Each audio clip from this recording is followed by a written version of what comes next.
6:01, and ask those in attendance to stand, face the flag for the Pledge of Allegiance. I pledge allegiance to the flag of the United States of America and to the republic for which it stands, one nation, under God, indivisible, with liberty and justice for all.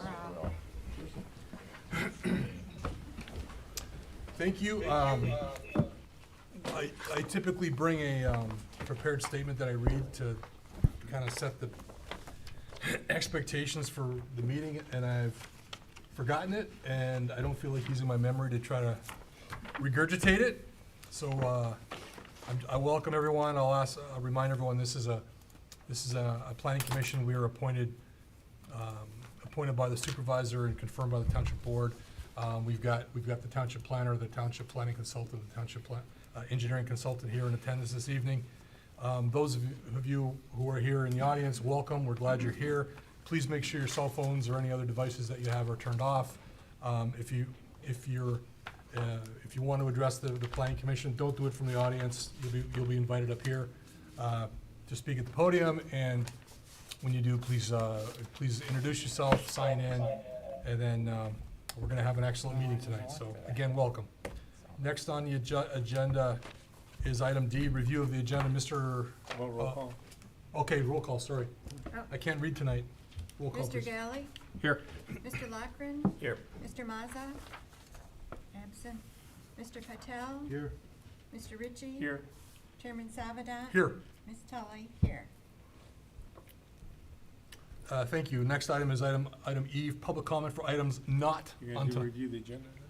Oh, man. Actually, I X'd it out, and I You played. already skipped. Yeah, I already skipped it. So, How about all if I right. move Deep to- breath. I'm going to be better from this point forward. Next is item D, review of the agenda. Mr. Ottman, I know that there's petitioners requested removal from the agenda, but we have a scheduled public hearing tonight, correct? So we have Correct. to leave it on the agenda. Yeah, Okay. it was already noticed before Okay. that canceled. Thank you for that clarification. So with that said, do I have a motion to approve the agenda as presented this evening? So moved. Second.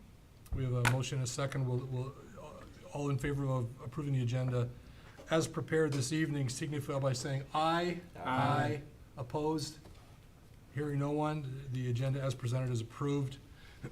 Now we can move on to item E. Public comment for items not on the agenda. Welcome. Welcome, thank you. Never been in front of this board. Well, you're in for a real treat. Oh, yeah. Thank you for letting me speak tonight. My name is Cheryl Janakis. My address is 8990 Woodlawn Avenue. And I'm here today to request a public hearing on the proposed amendments to section 1402 and section 608 of the zoning ordinance. The non-resident was placed by a previous administration who were for higher density. The ramification of that decision has had a negative impact on our township. Thus, the reason we chose Mr. Aliaga to replace them as our new supervisor. It is one of the many reasons he won by a landslide. He set this before you to keep his promises. We are totally against having non-members on the Zoning Board of Appeals. You voted against the residents of Independence Township, Supervisor Aliaga, the whole Board of Trustees, who voted unanimously to set this before you, and members of your own board. You also went against the recommendation of Mr. Carlisle to set a public hearing. The vote was 3-3, which is not a majority vote.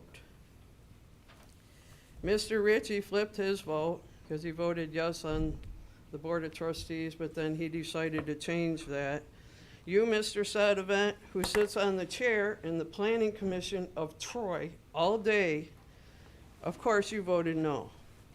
You have stated in the past you are for higher density walkable township. We are a bedroom community and we are adamantly against your plan. We do not want to be anything like Troy, Ferndale, or Royal Oak. Mr. Galley, you do not live here. And it is nothing personal, but it's just what we want and what we need. We are against non-residents on the ZBA board or the Planning Commission board. Your actions have proved that you're acting in your own self-interest, not the township residents or the township. You're looking out for your own welfare and your own agendas.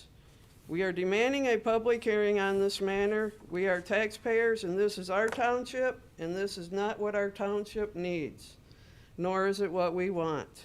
We, the residents, deserve a say-so in what is happening to our residents and to our township. And I want to thank Ms. Tully, or Mr. Tully, Mr. Mazza, Ms. Tully, Mr. Mazza, and Mr. Lochran for considering this and voting yes. And I thank you very much for that. Thank you. Thank you.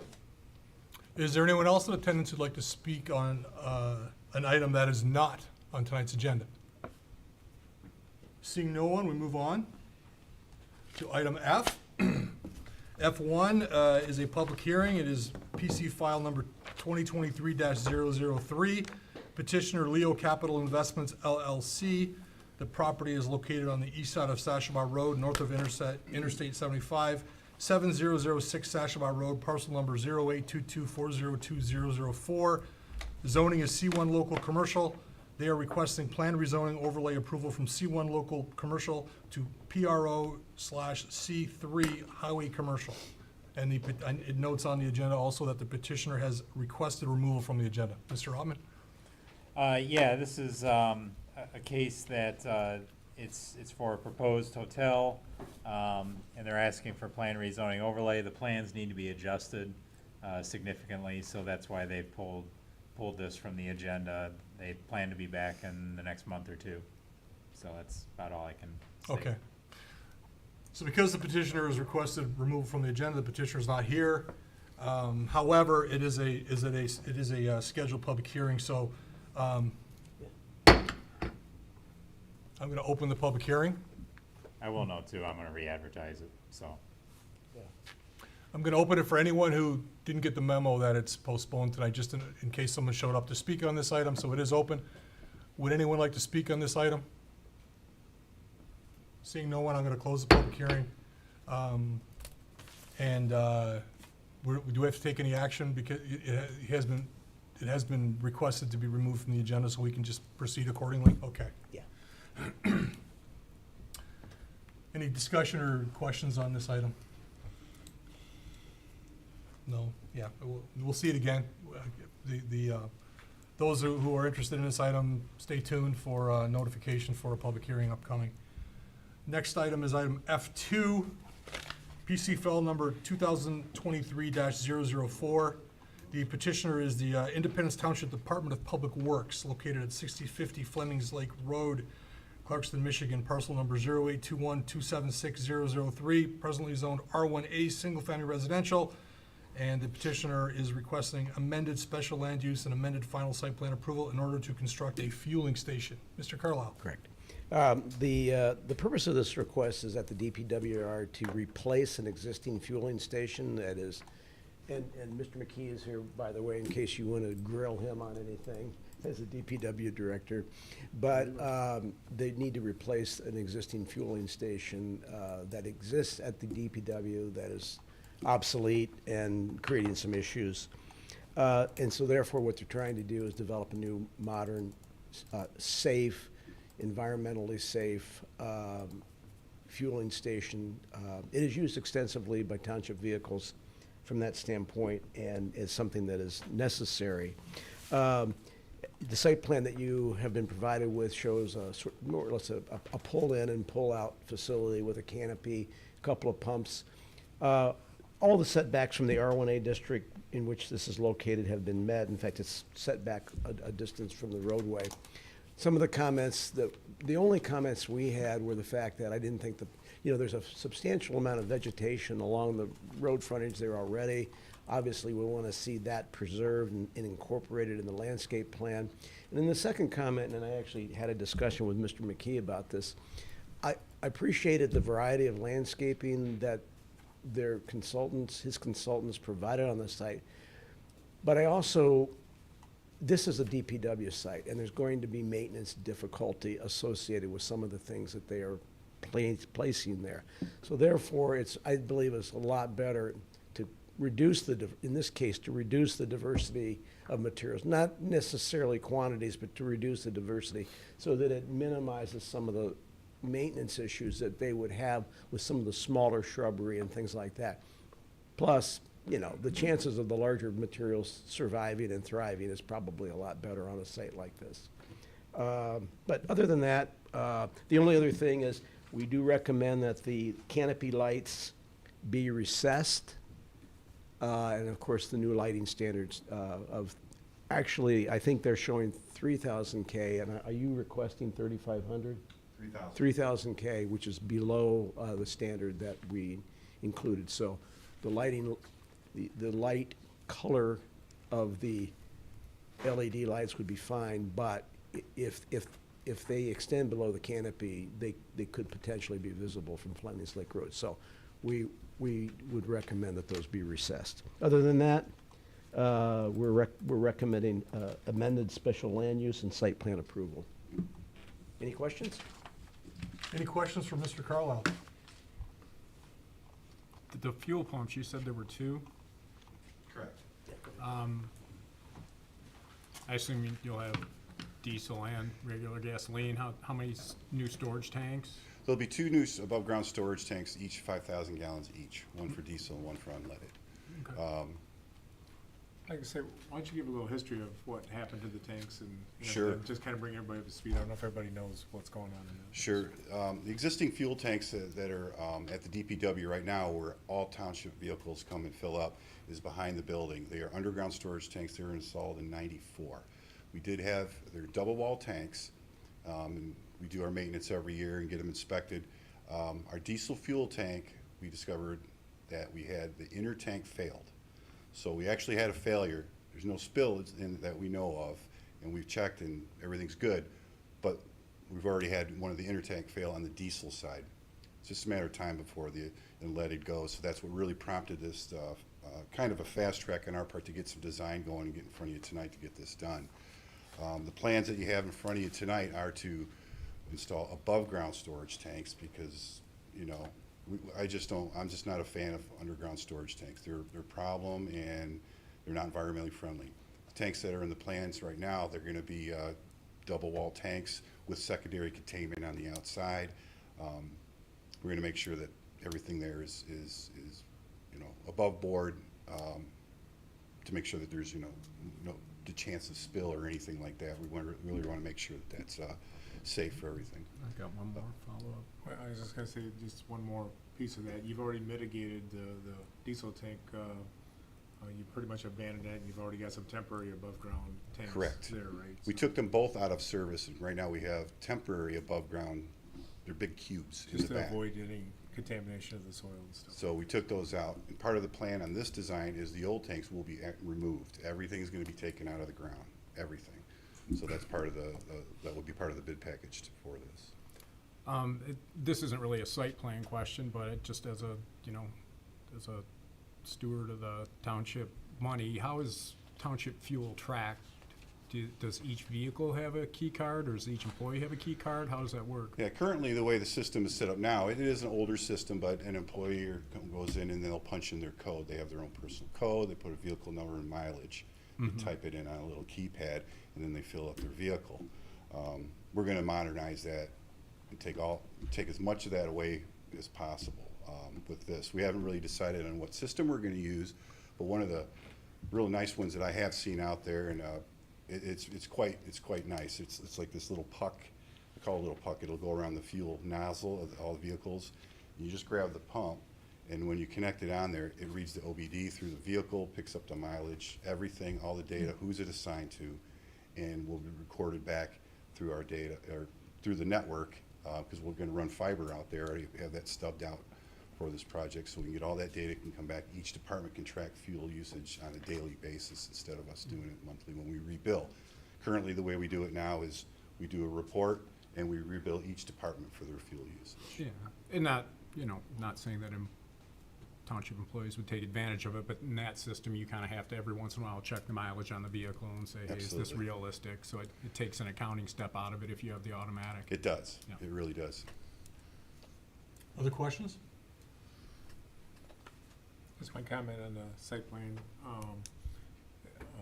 You know, the new drive part is gonna be cement, but the main drive is blacktop now. So Correct. when you get the heavy trucks going in there turning, you know, to me that the blacktop's probably gonna get tore up pretty quickly, just from the heavy trucks, you know, doing the 180 there, so, at whichever place, whichever side, so.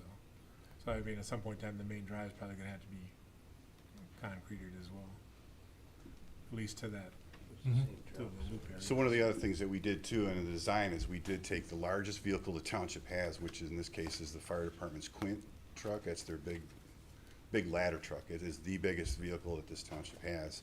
And we had the specs for that, and that was incorporated in the design for turning radius and all that, so that can come right in, get out, no problem.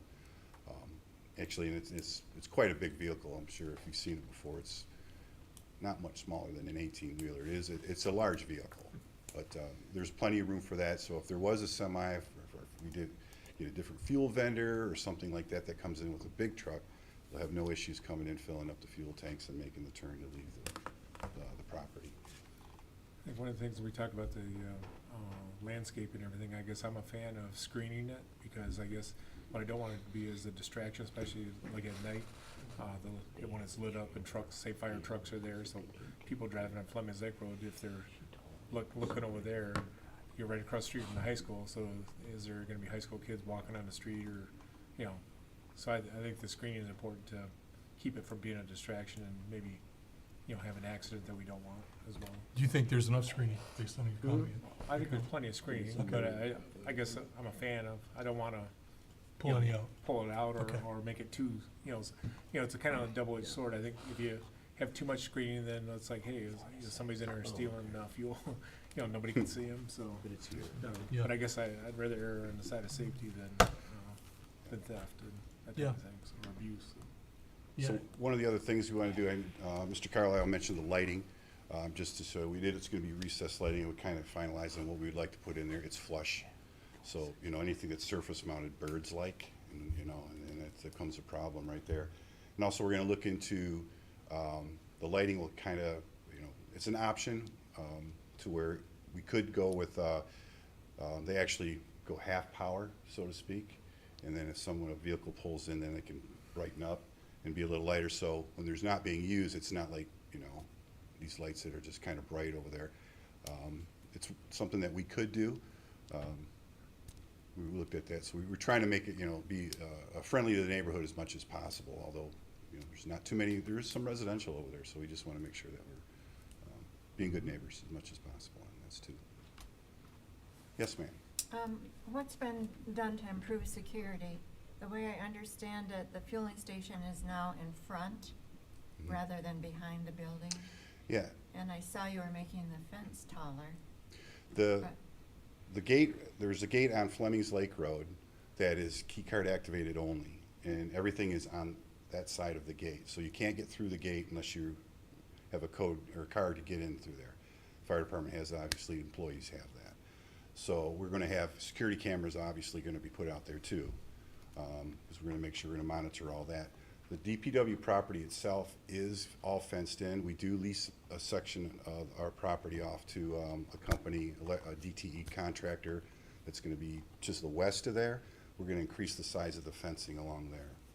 We wanna make sure that that's, because right now I believe it's a 6-foot fence, but we're gonna make it a higher fence right there for some added security on there as well. Yeah, that's a pretty lonely area at It night. is, yeah, it is, but, and that's, we still wanna make sure everything is secured, safe. Go ahead. Would there be much nighttime use Fire departments are a big user, okay? They come in at all hours. to fuel up? Yeah, they come in at all hours. They're pretty adamant about keeping their rigs full, because you never know with them. My staff does use it too, in emergencies. One thing that I will mention is the station's gonna be on generator backup. So if there's a large power outage through the township, we'll still have fuel here. We're doing a remodel of the interior and of the DPW building itself, the office area. But we're also getting a new generator for the whole building that's gonna power the the DPW building itself and the fuel station, this new fuel station. So they're gonna be, that'll be backed up by generator. But the fire department is the big users at night. You know, they're the ones that come in. They have a long, you know, big run or something like that. They always top off before they head back to the firehouse. Other questions? That was one of my questions to Dave during the week was, why do we even need a fire, or, you know, a fueling station? Why can't we just use the public fuel stations? Well, I guess two reasons. One is pretty hard for fire trucks to go to the speedway and drive through. And second is, we do save money by the way we purchase the gas, because it's wholesale. Yeah, and, we get it so substantially over cheaper. time, we're saving money just by having our own fueling station too, so. Yeah. So, I mean, there's economic reasons to do all this as well as the convenience and Yeah, everything. so. that's helpful. Mr. Ritchie, you'd made a comment about the radiuses and such. I think the drawing makes it look smaller than it does. The scale's kind of hard to pick up, but at the islands, it looks to me like it's almost 60 feet wide. It looks pretty wide. Yeah, we have a lot of space there. Yeah.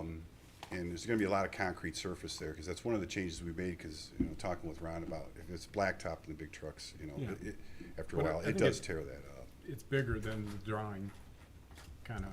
I was just talking about the main drive, Yeah. when you Yeah. pull in is blacktop now. Yeah. I mean, it's in good shape and everything, because they just did it, but it probably won't take long to deteriorate if the truck's driving in there. The fuel tanks themselves that we're putting up, the above ground ones, are approximately 8.5 feet in diameter and 14 feet. And they'll be facing each other, the pumps will be in the middle, we'll have bollards around everything, double containment with the canopy over there with lots of lighting. And the fire trucks are filling there now. They're just going into the back. Yeah, into they drive around the temporary back tanks. right So, now. I mean, the traffic's already there. It's, you know, it's not gonna be any change in that traffic, other than where they pull to get this. It- Chairman, don't forget. That was my next. So Okay. if there's no other questions, Mr. Longer, there is a report in here. I've got it on my screen. I wasn't gonna forget about you. Anything to add? We are also recommending approval. The letter, we just identified a couple of cleanups items for the first few points. On the increase in hard surface, we took a look at that. It is relatively small in the scheme of things. There's already a existing stormwater facility on the property to handle for stormwater management. They are adding a pre-treatment device on the catch basin to collect floatables, if there is any, that get onto the concrete pavement before it goes into there, so they'll have an avenue to capture and collect that. And then there's a couple of state based permits that result from the fueling station. They've already made those applications and have provided copies of that with the submittal, so we're good there. And then I think the last comment was related to the wellhead protection, which they also have taken underway, right? Yep. So, that was it. Any questions? Public hearing. I'll ask you to take a seat, and I'll, pardon me? No public hearing, just. Isn't that a public hearing? It's revised, amended. No. Is it in It's under public hearing. It's under public hearing. Amended special land Public use. hearing? Yeah, it was in my report, remember? I should read my report. Sorry, excuse me. So it is a public hearing. Yeah. So you were wrong and I was right. I Mr. was Green. wrong. It's probably the second time tonight, I would imagine. Well, I'm gonna open up the public hearing and then you can come to the microphone, so. I'll now open up the public hearing, so, so please come to the podium, introduce yourself.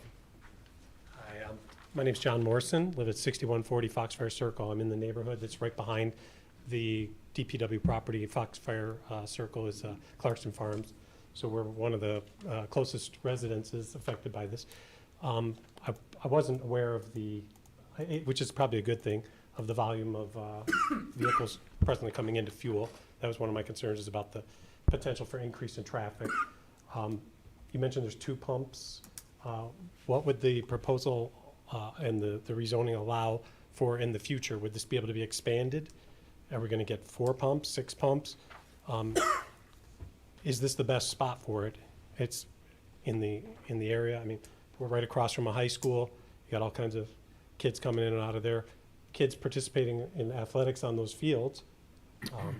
You know, so we don't want fumes any more than we have to have for kids, you know, playing all these sports right there. And people in the neighborhood too, we worry about hearing the added noise or smelling the fumes, certainly, especially if these tanks are above ground. But I wasn't aware of the problem with the underground tanks, so it sounds like that may actually be an improvement. But if you could comment on the future possibility of expansion or other potential environmental impacts that would be allowed by this change, or would there be another change required to have any additional expansion of this in the future? Is that all your questions? That's it. Excellent, thank you. Thanks for coming out tonight. Please. So I guess we'll start off with the fumes. The tanks that are on there are, they're built specifically for above-ground storage tanks, so you're not gonna get, it's not gonna be the smell that goes out. They are filled, like I said, they're double wall, they're insulated, so they're, you know, protect from weather. As far as the expansion, there's no need to expand. We're not expanding anything that we already have right now. That's been quite adequate for quite some time. You know, there's going to be a diesel side and an unleaded. That's it. There's no plans that I can even, you know, really remotely stand up here and tell you, hey, this might happen where we would expand and add more pumps. The only time we would have additional traffic, more than what we would have, which is a possible scenario, is if there is a large power outages and we do community aid to help other communities, which would be other, you know, sheriff's departments or other, you know, municipalities who don't have fuel. You know, that would bring an increase in traffic. But if that happens, then we have bigger issues, and, you know, in the community. But as far as vehicles increasing the number of traffic that comes in and out of there, it's not going to you won't notice anything more than what you do now. Like I say, all the fire trucks and DPW trucks are all filling there now and have been for multiple Correct. years. So, Correct. so the traffic is already there. It's just a matter of where Yep. they're going to drive on the property to get the fueling. And that's, you know, part of the way with the location is, you know, that is probably the ideal spot really for less impact to the neighborhood. You know, like, it's definitely way more environmentally safe this way. Underground storage tanks are a problem. You know, I don't want to scare anybody, but if you went on the Michigan State website and you looked at UST sites and you picked up Clarkston, Michigan in this area, you'll be very surprised in the issues that are in our community from years and years and years ago. And, you know, it's from underground storage tank that leak, and I'm not going to be part of contributing to anything more of that. I mean, that's my goal here. Excellent. One of the safety features you didn't really hit on was what the fire department's recommendation was. You could maybe put that in as well. That's true. That's true. Thanks, Ron. I forgot to bring that up. So one of the, in the recommendation with the fire department, and I talked with them, we're going to bring a new water main up from Fleming's Lake Road up on it'd be on the right side of the drive, right where it starts to bend around, and we're going to put a new hydrant right there. So there's fires, you know, we're going to increase the fire protection service right now, because right now the fire hydrants coverage is on Fleming's Lake Road, and we have another one that's up behind the safety path building, where we have a storage tank, a water storage tank, a booster station. So we're going to add another hydrant right here too. That was the fire department recommended that, and we're going to make that happen for them. Great. Would anyone else like to speak tonight? Seeing no one, I'll close the public hearing, bring it back to the board. I think this is, at the end of the day, it's money aside, I know it's probably an expensive project, relatively speaking, but it's a relatively simple project. I think your information was really helpful this evening. Thanks for being here. It really clarified a lot. It put some neighbors at rest, which is important, and I think it's a relatively simple project and the right thing to do, and I'm gonna support this. Any other comments or questions? We're ready for a vote? A resolution? Someone wanna move a resolution? I'll make a resolution on file, PC file 2023-004, petitioner Independence Township Department of Public Works, that we, I guess, approve the amended special land use and amended final site plan approval to construct a new fueling station. Second. We have a motion and a second. Any discussion on this item? Just a quick question, we're recommending, right? No, you're No. Approving? You're Okay. approving it. Ready for a roll call vote? Mr. Galley, Yes. Mr. Lockren, Yes. Mr. Mazza. Oh, absent. Mr. Patel, Yes. Mr. Ritchie, Yes. Chairman Salvador. Yes. Ms. Tully, yes. Congratulations, Independence Township. You have special use and preliminary site plan approval. Appreciate it, thank you very much. Next item on the agenda is G, regular business. File G1, PC file number 2023-005. It is a zoning ordinance text amendment discussion, section 5.11, maintenance of farm animals. Mr. Carlisle. Yeah, I just, before we get into that, I just wanted, since we have a number of members of the public here, that it's kind of important to note that the township puts himself through the same process that we require of private parties, just so that these kind of questions can be scrutinized by members of the public. So not all communities do this. And so I think that this township to be commended for that policy of requiring the same of themselves as they would of any private party coming before you. Okay. Okay, we've had a lively discussion, shall we say, regarding the raising and keeping of chickens in the township.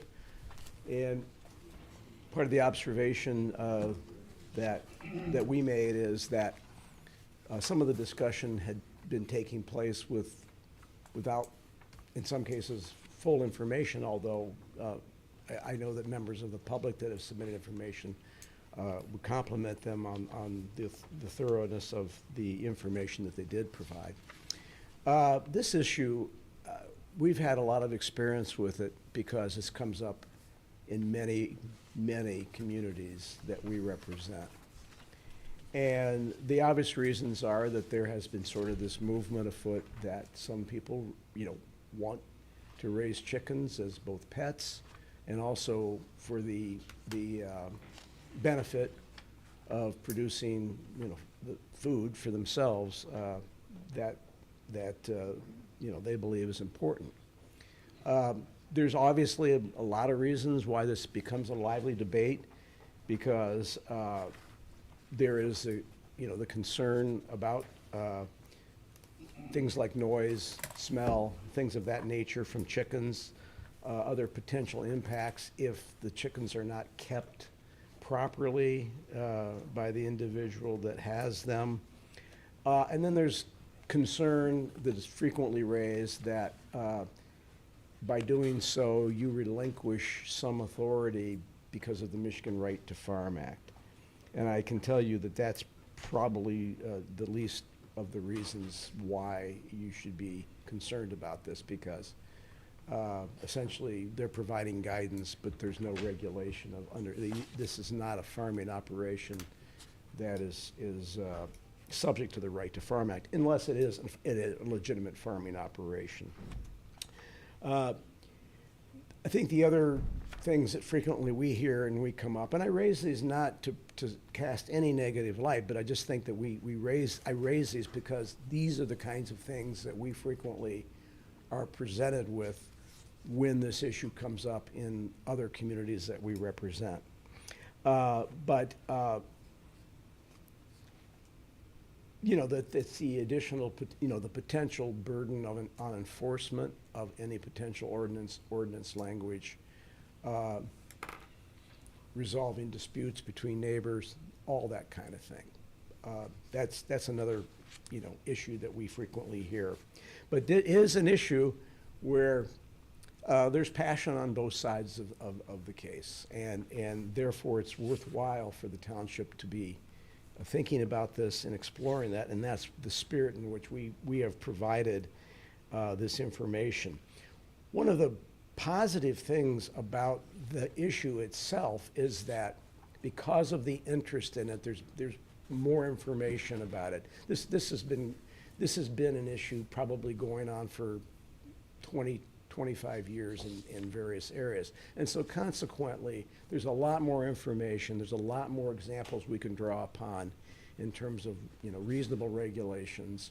And the Michigan Extension Service provides some very beneficial information, which we attached to our memo, and we do note that one of the interested parties in this did the same.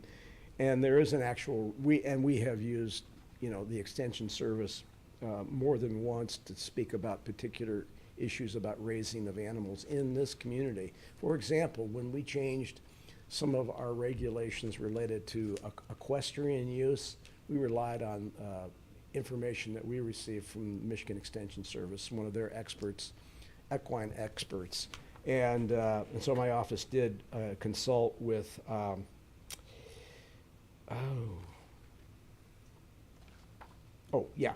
Harmony, I think it's Fierka, the last name is Maisel, I believe. I hope I'm pronouncing it right, but she's an expert in this area from the Extension Service, and Megan Minnick from our office did consult with her. So currently, you allow chickens as Class 3 animals under Section 511 of your ordinance, but it does require a minimum, and what we've done is try to prepare more or less a matrix comparing what your regulations are to what some of the current state-of-the-art thinking is, or current best practices, we say, that you might find in other ordinances. We currently require a minimum of 3 acres. I think it's fair to say that minimum area could be reduced. You'll generally see in cities and villages much smaller lots. That's primarily because that's all that exists in many cities and villages that do permit the raising and keeping of chickens. Typically, you'll see in townships type situations, a larger lot size typically assigned to this particular function. And sometimes you'll see that it's restricted to unplatted properties or properties that are not within a subdivision or site condominium, for example. But there can be certainly exceptions to that even. One of the things that the Extension Service advises is that chickens are flock animals. And so consequently, having one chicken, you have an unhappy chicken. Having 3 chickens is generally recognized as the minimum. 6 is certainly probably more optimal when you're raising chickens from that standpoint. Things like having adequate fencing of both the coop and the run area is I think kind of an obvious thing. I think most people that would be responsible,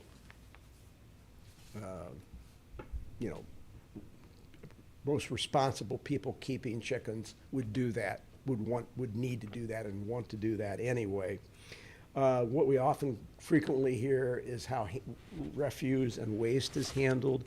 Again, I think you can put reasonable regulations in there, requiring how refuse and waste is handled.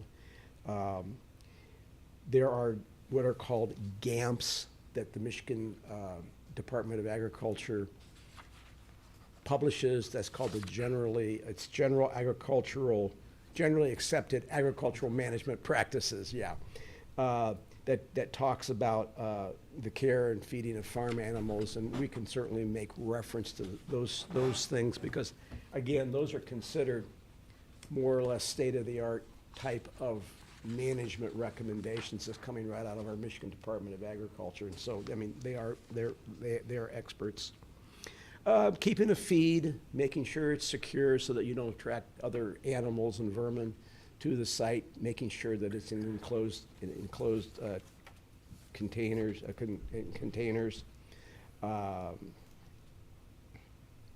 Minimum size of a structure housing the animals. Generally, the regulations that we have are probably larger than what is needed and what is necessarily recommended. So you could essentially modify that regulation in terms of the size of the structure where the animals are kept. Same thing with reduction in the distance or the setbacks from neighboring property. Again, if the regulations are properly followed, you're going to have less issue associated with waste and smell that is frequently cited.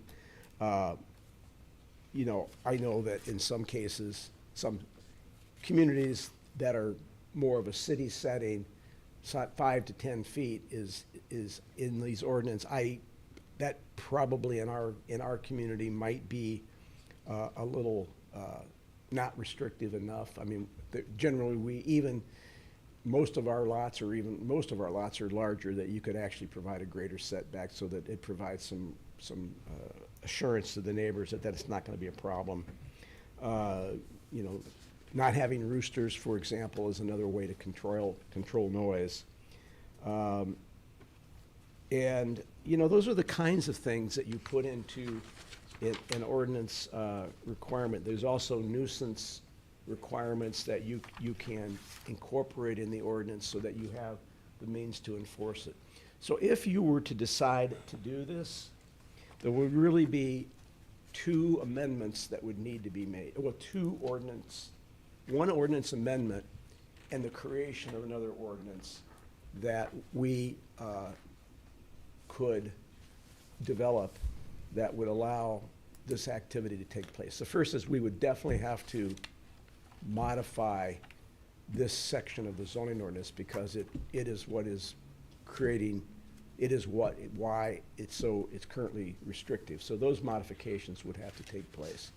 But the other thing that we recommend that we think works well is more or less a general permitting ordinance that is not part of the zoning ordinance, that requires someone to apply for a permit and live by the regulations in that permitting ordinance. So in other words, one of the concerns that we've heard is the issue of enforceability.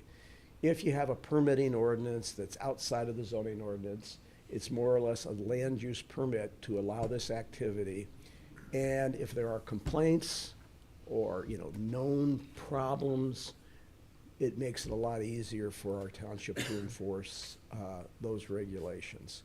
And so we're recommending this sort of twofold approach if indeed this is the direction that the Planning Commission wishes to go.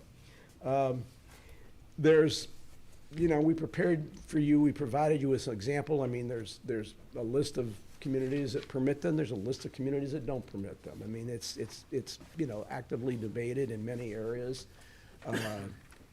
It can be permitted with proper regulation. To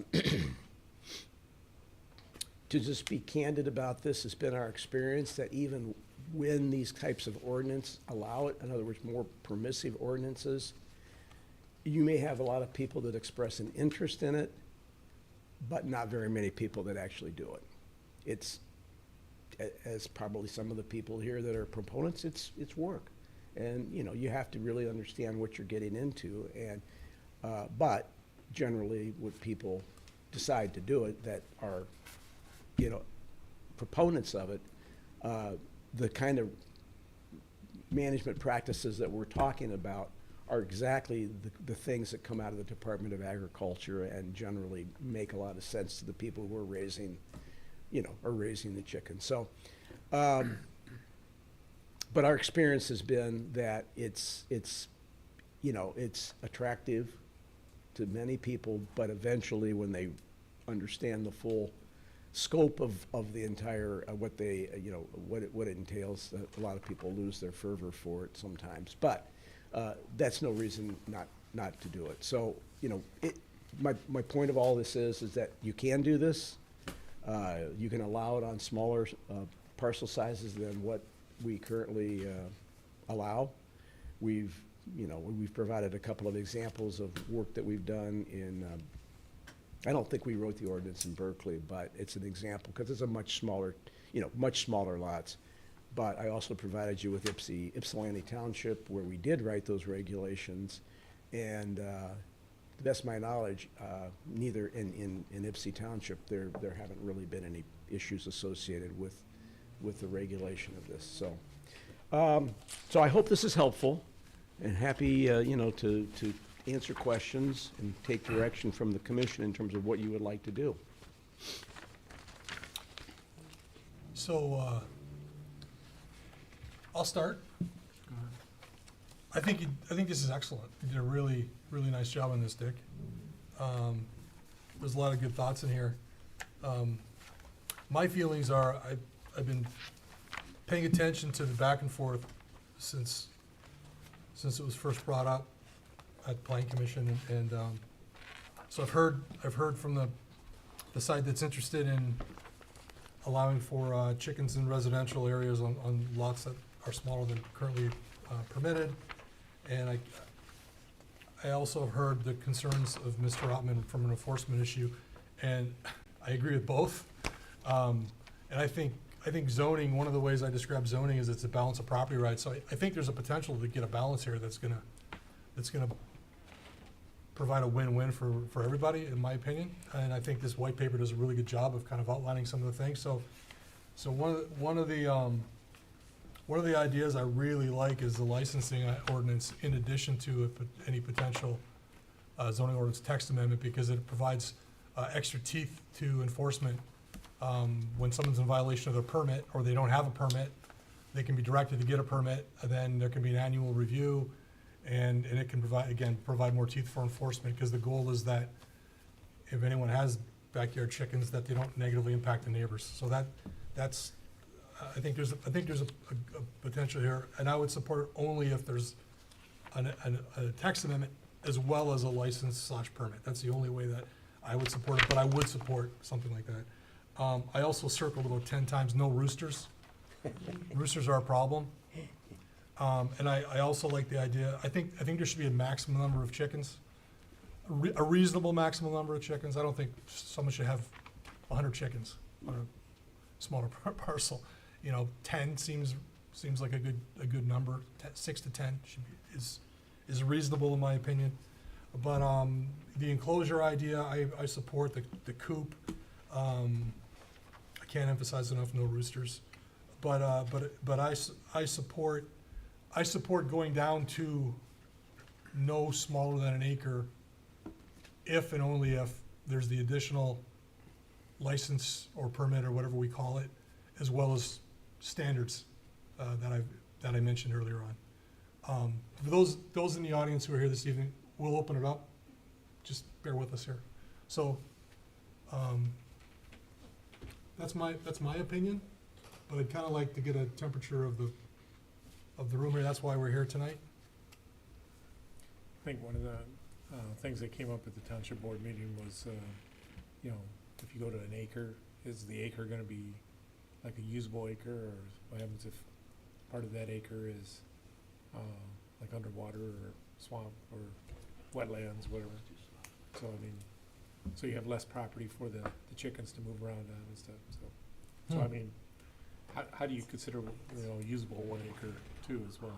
So, Wow, we're really getting in the weeds on this one. well, that's just one of the things that came up that one night, so. Yeah, okay. Just thought I'd throw that out. Yep. To me, when you have more acres, the Mhm. usable part of it isn't as important. When you start narrowing down, you get down to a smaller lot. By the time you get the house and driveways, all that stuff, how much property you have now for the, for the animals to move around in. Mhm. Yeah. So I'm just Okay. bringing that up Yeah. because that came up as Yep. one of the items. I guess on Ron's comment, and, I read through the paper, but, we're talking about a coop and a pen. You're kind of talking more about a free range situation, and I wouldn't be in favor of free ranging them, because then they wind up wherever they want to go. And you're also increasing possible predators in the area that may end up eating little dogs as well. So, I think it would have to be fenced in and cooped Mhm. in a free range scenario, so then the usable acreage really wouldn't impact that, in my As long as mind. there's enough area to put the cage like you're talking about. So I guess that's what I'm getting at. By the time you get that with the coop and stuff. A 10 by what happens 10, if- 10 by 10 cage is typical for 4 chickens. I'm just gonna know what happens if you got an acre lot, but, right behind your house is water, so where does it go? Is it gonna go in the front yard? Well, I if guess that's what I'm it getting didn't at. meet the setback requirements and such, then you Right. can't have it, obviously. I had one on it, just kind of a general question for Mr. Carlisle. So looking at the communities on the left side, the ones that have it, there was about 33 communities. Just using what I know about the communities, probably about half of those are on average more dense than we are. Yes. So their ordinance, if they allow them, it would have to be at least something similar to ours or left, allow them on smaller properties. Correct. Because they are, the ones I circled seem to be, more urban or Yeah. dense than we are. And let me just say, I don't know whether this is not an exhaustive list. Yes. It's a representative list that it's, Of the general area. yeah. No, you But did. it does, is intended to demonstrate exactly what you're talking about. Mhm. That there's a range of types of communities that do permit it. There's also a range of communities that don't permit it too, but, generally, it's, many of them don't have, in any circumstances, even, lots of 3 acres in most cities and villages, so. Go ahead.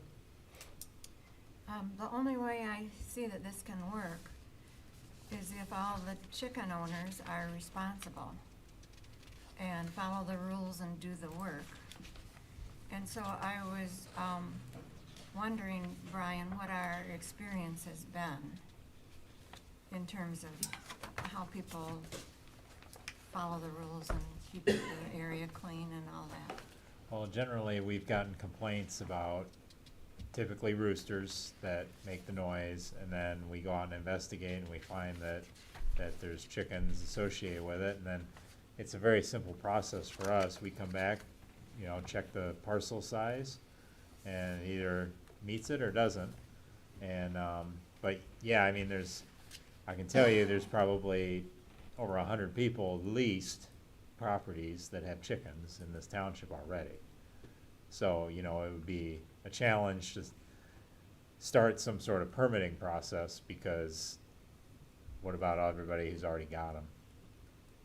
And I get it's a regulatory ordinance, so there's no grandfathering, but, in terms of enforcement, if we have a permitting process, instead of telling them they have to remove their chickens if they have a lot too small, it's a matter of get your permit. So it's a little bit softer of an enforcement approach, instead of you have to get your chickens out within, 10 days, or at least talk to us. And a lot of times, we've ended up in court 2 times, 3 times in the last 4 years, and it's because people refuse to remove them. So we have to get court orders to get them removed. And this expands beyond chickens. We've had ducks, we've had all kinds of things. So, But generally, the majority of the owners follow the rules and do a good job? I would say 75% of the people that we cite for violation take care of it and remove them. And how does a township pay for the program? Well, Mr. Carlisle's proposed the land use approach. That's a $75 fee. If we're gonna go that direction, I would recommend it be annual. So that way we can track these in some meaningful way, so. So for around $100 each, that would cover most of our costs? No, it Oh. wouldn't. But that's, like if you wanted a shed, we charge a $75 fee. That's traditionally what the fee's been. Our fees never cover for enforcement. I mean,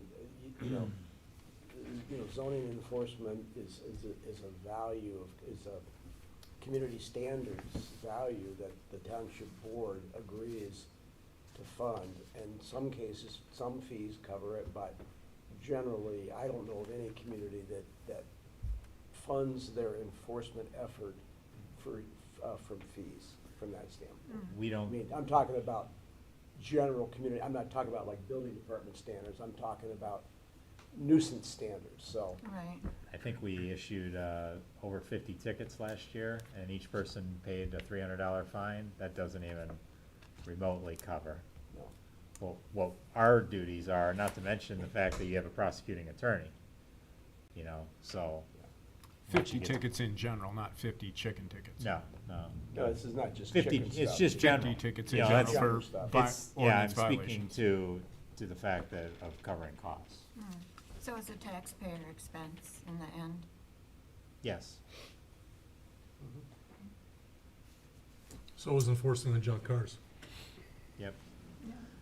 Grass, junk cars, you name it, property maintenance. Yeah. How many did you say? How many incidents did you say we have with chickens? This year, I think we've had 3, just this year already. And I believe, 2 have complied. The other one, we took one to court at the south end of the township, and they lost. So they, you know, and then we have to go out in 14 days, they get a court order. Probably over the course of every year, we probably get a handful of complaints a year.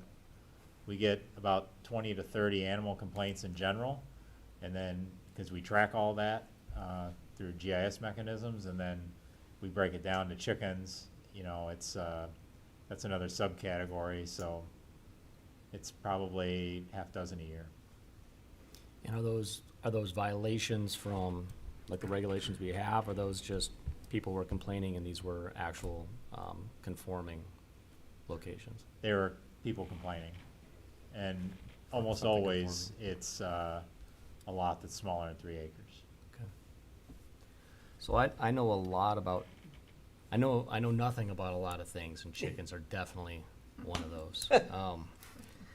I guess I got a question for you, Dick, but first, I guess my thought is just, it's not necessarily the regulations we're talking about, but going down to the 1 acre I'm a little uncomfortable by that. I think, you know, when we look at this map, I think this map was really helpful. You know, where we have some of these areas where I think, you know, this will be prevalent, we've got the ones that are 1 to 3 acres are in subdivisions. And that's where I feel that there are people that don't want this in their subdivision. So I'm kind of concerned about that, I'll be honest. I think 3 acres it does seem reasonable to me. I'm certainly willing to listen and have the conversation about it, but that's my gut feeling about it. Dick, what is Article 4, chickens here? Is this another ordinance? Or? Yeah, those are some examples. Those are I examples, think okay. one is Ypsilanti Township and the other is Berkeley. Okay, I just wanted to make sure. By the way, Mr. Long, I mean, you know, in that regard, the way that we have handled that particular circumstance, with these being, you either don't permit them in subdivisions and site condominiums, or you require either homeowner association approval, and if there is no homeowners association with some of our older subdivisions, then you require neighbor sign-off. In fact, I'm pretty sure that Ann Arbor's ordinance requires neighbor sign-off because they really, I mean, you know, there's all these platted lots, but there's no associations. So there are ways to deal with that. In some cases, some of the subdivision deed restrictions don't permit it anyway. Yeah. So, That to me seems a little bit, again, it's not that if everybody's fine with it and there's no issues with it from a neighbor perspective, I don't have an issue with it. It's just, I feel that there will be issues. Yeah. In that respect. So if there's a way to get sign off, I don't know how easy that is to manage. yeah. Make that part of, I guess, a permit process, but that would be my main concern, just from a acreage standpoint. So, this is good. I sound like I'm like Mr. Raging Pro Chicken. I'm not. I'm talking about balance, but getting back to Mr. Galley's comment, if there's a limited number of chickens, none of them are roosters. They spend a lot of time in the coop. They're in a fenced 10 by 10 area in an appropriate location. Again, no roosters. The property owner's cleaning all the stuff up as needed. How's this any worse than having a dog that barks? Like, no, none of that.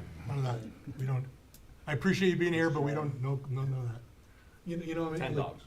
Or 2 dogs. I've got 2 dogs. So, I mean, again, I'm looking for balance here, but, Well, and a comment on the older platted subs, the one I'm most familiar where I grew up, Deer Lake Farms, it has an active association. It is one of the older subs. Some of the parcels are acre and a half-ish, most of them. But you can't have an outbuilding, and they are active. They will come after you. Oh, they do. So that takes that subdivision off the plate right there. Yep. And that's where my parents still live to this day, and it's, you know, you're right in that area too as well. So you're familiar with it. So a lot of big open spaces, a lot of woods in that neighborhood where you could easily see, you wouldn't even know if your neighbor had chickens, but you can't have them because it's an outbuilding. So it's a non-starter in that sub, as an example.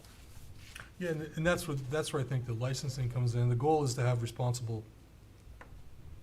property owners responsibly raising these animals. That's the goal. And things go bad when they're not responsible. That's when our enforcement comes in, but, you know, the same goes for dogs and cats. You know? Well, and it also seems like we have more restrictive requirements now, and it's still being violated. Because our ordinance is ineffective in terms of regulating it because it's part of the zoning ordinance. So, I mean, you know, I think the idea of having, of a general ordinance where there is a little bit better approach towards regulating it and having, you know, requirements that, while reasonable, are based on recommended practice, is gonna give the township greater ability to enforce those circumstances where there are people that are just gonna violate it, which are already apparently violating it, you know, and maybe did so unknowingly, you know? So, That was- go ahead, sorry. Oh, well, that was one thing I was thinking about. I've been to a few of these places that are very small, where there's been chickens, rabbits, everything, and I don't wanna penalize folks who are trying to do it legally. And I agree with you, if it can be regulated, I've kind of been in favor of it. With a couple things that I thought of, one would be absolutely no guinea hens. That should be in the regulation, because So, they're I'd like to just- hear more about this. well, they're just very noisy, very obtrusive, Okay. foul. I just learned That you just something. do not want to be absolutely no part of the ordinance. And the other is a case, like, if avian influenza were to come, I'm sure the state veterinarians would take over, but I would say no mercy. They do depopulate. You know, I wouldn't want to see an article in the paper, somebody doesn't want to depopulate their 6 birds because it's unkind. That would be something that I would just, it's just the law, and they would have to obey that. Mm-hmm. Those were, but I thought when you started that I agreed with the fair approach to this, because I wouldn't want to see people who are already violating be, in a sense, rewarded, not regulating folks who want to do it legally. Yeah. So, I wanna make sure we respect the people who showed up tonight. So, I talked about balance earlier, this is also about balance, so it's not a public hearing, but you took the time to show up tonight, so we wanna give everyone here who wants to speak a voice, recognizing that it's after 7. So I'm gonna open up the podium, but before I do, could I have a show of hands for everyone who supports the concept of the raising of chickens on residential properties? Show of hands. And leave them up for a second. 1, 2, 3, 4, 5, 6, 7, 8, 9. So let the record show, the minutes show that there's 9 people in attendance who support that. Is there anyone who's against it? Let the record show that no one raised their hand when I gave people an opportunity to speak out against it. So everyone who showed up tonight, you're on record as being here, so thank you. So if we can agree to keep the comments on point, don't repeat other people, we'll welcome anyone who wants to come up and speak to this, to please come to the podium, introduce yourself, and share your opinions if you like.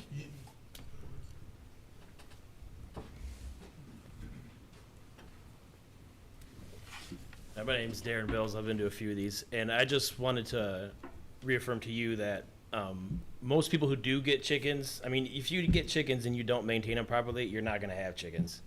So to go through all the process and the money and the work to get the chickens, you have to take care of them. And like you said, how about, is it any different than the dog? It's different than a dog for sure. I have 2 dogs, and they're way louder, and they produce way more waste than our chickens do. And our coop as well, he spoke to changing the distance you'd have to keep it from another parcel. Our coop, you're not gonna smell it from 75 feet how it is now, or from 20 feet. You're not gonna smell the coop unless you're in the coop. I mean, chickens themselves don't stink. You know, they have feathers. They spend all day cleaning and eating. And I know the 1 acre concern too. You guys already pointed to it, but if your HOA doesn't allow it, then it's not going to matter. And the avian flu comment you made, I believe that's already a state law. So regardless, that's kind of already in place. So thank you guys What though was for your last speaking point? What about did the you just say? avian flu. Isn't that already a law? So that's kind of already taken care of. But appreciate you guys. Thank you. Thank you. Anyone else? Sir, please. Thanks for coming out tonight. Thank you. Jamie Newton, Independence Township. First of all, I want to apologize for my overzealous regarding your comment. It was inappropriate. That's okay. You know, the whole chickens in communities, I think it's a wonderful opportunity. It's a wonderful idea. I think we're missing the boat if we don't allow this to take place. I love the opportunity to have this dialogue up here. You know, the idea that chickens are dirty, chickens smell, I think that's, unfortunately, you don't know what you don't know until you don't know it. This is one of those things you don't know. They don't stink. They're not issues. Your issues are with your roosters. That's where your problems are at. And as much as I think a rooster is a great thing from a standpoint in that it's going to protect the flock in the event if there's a predator that's flying over and whatnot. I get it, they can be loud. I think 1 acre is actually too large. I think you should be able to go less than an acre in property. I think there's an opportunity to have chickens and have them responsible and not have any issues on less than an acre of property. And I love the idea that if you put together some sort of permit opportunity, if my wife and my kids decide we want to get chickens, then we're going to pay them an annual fee on a chicken, great. But don't penalize me because I'm on less than an acre of property. I'm going to be responsible with my chickens. The waste, it's going in my garden, guys. It's not going to the landfill. It's going in my garden, and the eggs are going in my belly. I don't want to pay $8 a dozen for eggs. Inflation's kind of a headache right now. I would love to have the opportunity to have farm fresh eggs, and to not have to worry about going to ACO and ACE to get my fertilizer. I'm going to get it out of my chicken coop. So I genuinely appreciate you guys having this dialogue and the openness. And again, I do genuinely apologize for my clapping. It was just, I was excited about what I was hearing. So thank you so much. Can you tell us your name again? Jamie Newton. Newton? Jamie Newton, in case the mic didn't pick it up. What's that? And we won't flog you. No, thank you very much. Just make sure anybody who does speak tonight signs in on the sign-in sheet. Yeah. Anyone else? You don't feel obligated like you have to. We took a show hand. Are you sure? I think so, yeah. I think it was all said. Okay. So, thanks again for everyone coming tonight to support this. It's, you do have a voice and your voice was heard, so thank you. I'll bring it back to the planning commission. Is there anyone dead set against moving forward with language that, so I heard the gentleman about less than an acre. I know of communities that do provide around less than an acre. What I'm thinking we do in the short term is I'm comfortable with an acre. I think less at this time is a bit of a leap of faith. I'm comfortable with an acre. If the township board wants to go less than an acre, they certainly could do so. But also we could do an acre for now, and if the language and the licensing and everything is as effective as I hope it will be, maybe in the future we could go smaller. But I think an acre right now is reasonable. That's only my opinion. I'm one vote, and we're just a recommending body. So, yeah. Just to comment a little bit on that, most of the talk was talking about, code enforcement. Well, we'll basically be switching, the effort's gonna go to permitting versus, you know, right now Brian only gets calls if somebody doesn't like the chickens. And he's not getting calls for, you know, as many calls to have chickens, I don't think. I think that's what I've heard over time, but. It's 50/50, and it's usually not me, it's the code enforcement officer who gets the calls, so. Well, I But guess let me nevertheless, the calls are about 50/50. There's gonna be a lot more effort and time on the township's part now, you know, doing this, and then especially, I guess I'm in favor of having the annual renewal somehow, because it's neighbors change, you know, even the people that have the chickens change over time, so to me, it needs to be monitored on a basis, and I guess to me yearly is as good as any time, and I agree with you that, yeah, sometimes I talk about taking baby steps. It's like, you know, instead of going down, you know, any size lot, I think we still need to understand how much property we really need. You know, like some of this literature outline, you know, coop only this big, and, you know, fenced area, you know, this much and everything, but I'm kinda like Tim, it's like, I don't know a lot about it, so it's like I don't wanna, you know, give away the farm at the beginning, so. Good pun. So, there you go. Yeah, I'm thinking by the time if someone's serious with the standards, they've gotta do the coop and the fencing and pay for the chickens and the feed, and they gotta do the maintenance, and they gotta go through the permitting and all, so it's an effort. And, But it should be documented too. I mean, I guess, to me, you know, you come in, you say you're gonna put your coop in this area, then all of a sudden, you know, 2 months later, the coop's over at the, you know, property line or whatever. So, I mean, there's gotta be some documentation to say this is where the coop was approved, and, or the run, you know, whatever it might be. And so when you come back to check on it, you know, hey, this is where you're expecting to see it, and this is where it should be. So if they wanna move it, then to me, it needs to go through the process again and get approved for the new spot, so. yeah, I keep going back to the example of dogs, but all you gotta do with a dog is, if you don't walk it, or you wanna be kind of a crappy dog owner, you just tie a rope around a tree and let the dog out around the rope around the tree, and this is gonna take significantly more investment of time and energy to do it right, so I have less harping over this than dogs, quite frankly, but it's gotta be done right. But, I mean, you talk about the number of chickens for the area and all that kind of stuff too, so.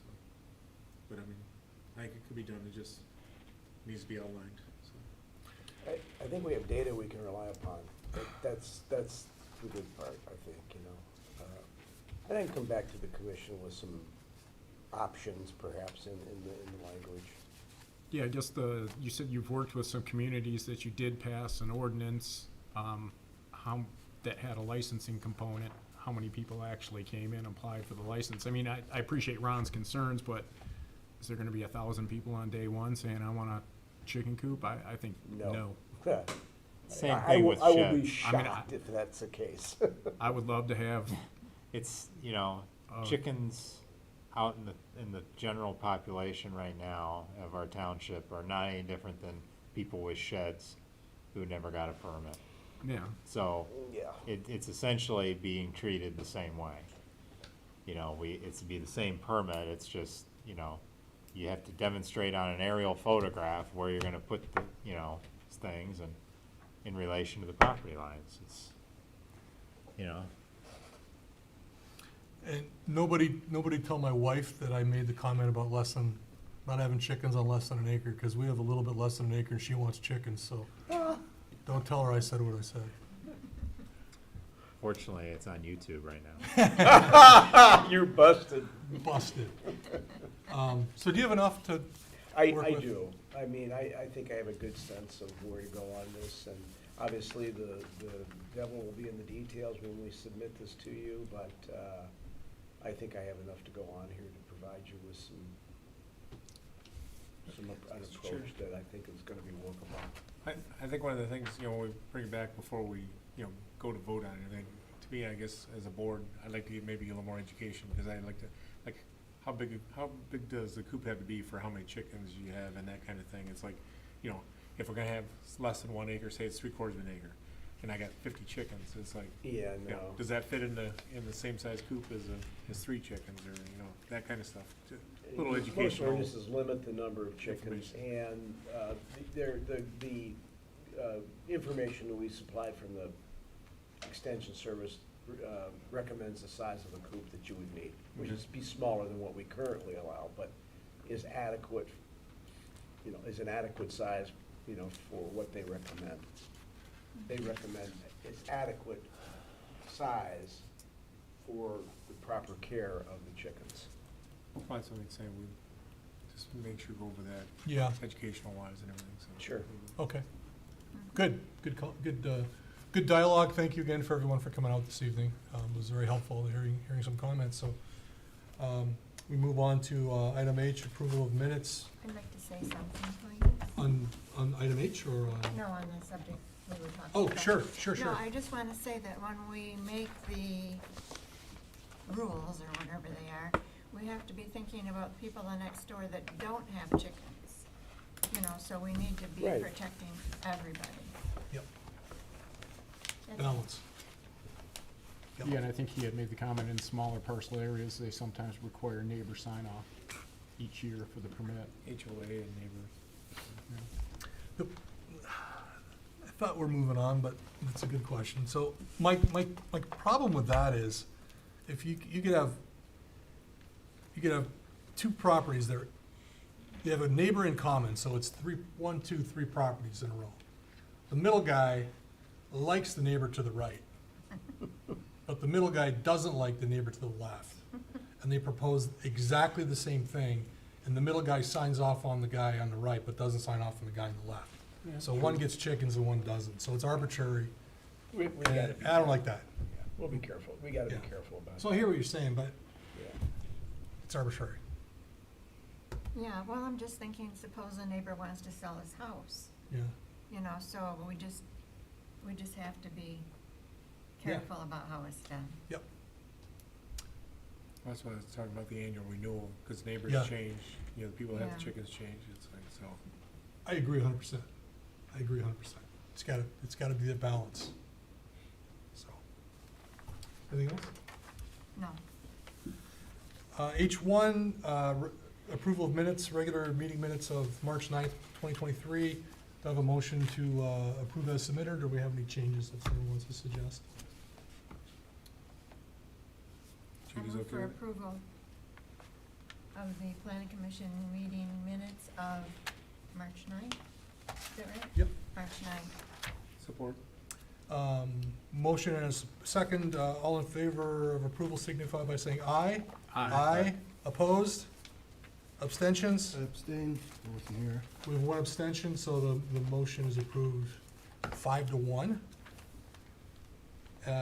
Next item is item I, consultants' reports for the master plan update. Yeah, just want to let you know that May 18th, I believe from 4 to 6, here, we'll be having a workshop with the chamber. It'll be a general, a general discussion of the master plan. I imagine there'll be a lot of discussion about Dixie Highway from that standpoint also. That is going to really conclude our workshop schedule, because I think we believe that we have enough to start drafting goals and policies and start producing product for the planning commission to review. What- What date was that? Pardon me? What date was it? The 18th, Thursday? Thursday, okay. What role do you see the planning commission playing in that workshop, if any? I would love to have you attend, or at least representation. It's primarily gonna be to get the business community input though. So that's what the purpose of it is. So it's not mandatory, but No. but if we wanted to It'd be attend, we'd be nice, it welcome. would be good, if you could. But obviously, we're gonna report the results to you if you're unable to attend. You're gonna put us to work, like greeting at the door, or like pouring I coffee? don't think so. Okay, I'll get more information from Megan about that, Okay. but yeah. okay. Yeah, 18th, Thursday. Next item J, discussion. Does anyone have anything they'd like to bring up to the board? Mr. Brian, anything? Nope. Next item is item K, adjournment. I move we adjourn this meeting at 7:20 PM. Support? All in favor, signify by saying aye. Aye. Adjourned. Thanks again, everyone.